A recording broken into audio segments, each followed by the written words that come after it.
Big boss Marathi season 5 च्या एका कंटेस्टंटची संपूर्ण महाराष्ट्रामध्ये चर्चा होते आहे। संपूर्ण महाराष्ट्र त्याचा कौतुक करत आहे। पण का कौतुक करत आहे या मागे पण कारण आहे आणि मी कोणते कंटेस्टंट बद्दल बोलत आहे हे पण तुम्हाला समजलं असेल। तर याच बद्दल मी तुम्हाला संपूर्ण माहिती देणार आहे या व्हिडिओमध्ये, तर व्हिडिओला शेवटपर्यंत नक्की बघा।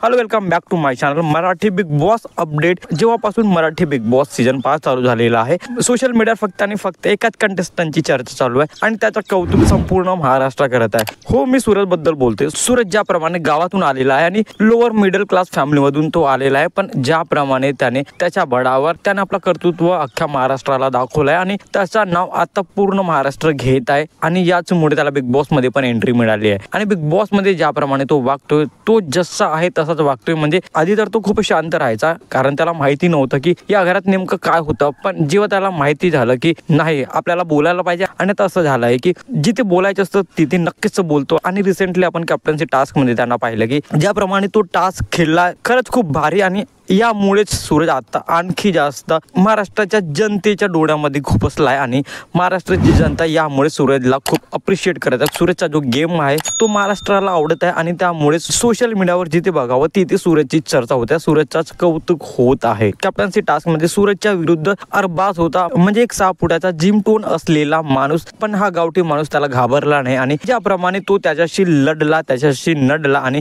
कॅप्टन्सी टास्क मध्ये सूरजने त्याचा बेस्ट दिला। 100% त्याने त्याचा बेस्ट देण्याचा प्रयत्न केला आणि ही गोष्ट महाराष्ट्राला आवडत आहे आणि महाराष्ट्राची जनता यामुळे सूरजला सपोर्ट करत आहे। आणि म्हणूनच या आठवड्याच्या भाऊच्या धक्क्यावर रितेश देशमुखांनी पण सूरजचं कौतुक केलं, त्याला अप्रिशिएट केलं, त्याच्या कामाला अप्रिशिएट केलं आणि त्याला हे पण बोलले की तू असाच राहा, असाच नड आणि असाच गेम खेळ। आणि रितेश देशमुख सूरजला हे पण बोलत होते की तुला आता गेम कळला आहे आणि आता तू असाच खेळ आणि महाराष्ट्र तुला सपोर्ट करतोय। मला पण असं वाटतंय सूरजला आता गेम कळलेला आहे आणि सूरजने आता असंच खेळायला पाहिजे, म्हणजे तो या गेम मध्ये खूप समोर जाईल, मला तरी असं वाटतं। तुम्हाला सूरजच्या या गेम विषयी काय वाटतं कमेंट मध्ये नक्की सांगा आणि अशाच इंटरेस्टिंग व्हिडिओसाठी भावाच्या चॅनलला सबस्क्राईब करा, शेअर करा। Thank you so much.